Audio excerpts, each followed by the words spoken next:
Hi, in this video today I going to show you how to make the My Computer shortcut displaying on the desktop of the Windows 10.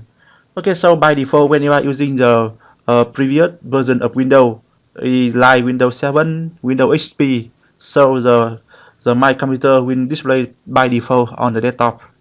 So on in this version of the Windows 10, it is not displaying by default. So now, I think when you familiar by using the previous version of Windows, so when you are using Windows 10, it will be unfamiliar for you, or you can call it not user friendly.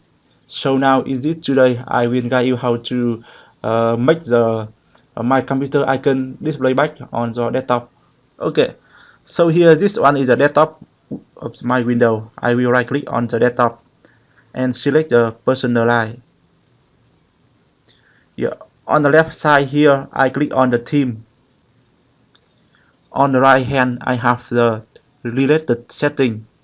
I click on the desktop icon setting. Yeah, after that it will open the desktop icon setting pop up here. So we have a desktop icon. There are the computer, user file, network, recycle bin, and control panel.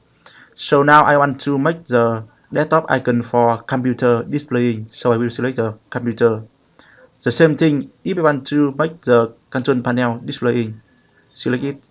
You go ahead to click on the OK button to apply the new setting. Okay, cool. So now back to the desktop. Yeah, you can see here after we back to the desktop, the ZPC, or you can call it my computer icon, has been back to the desktop of Windows 10.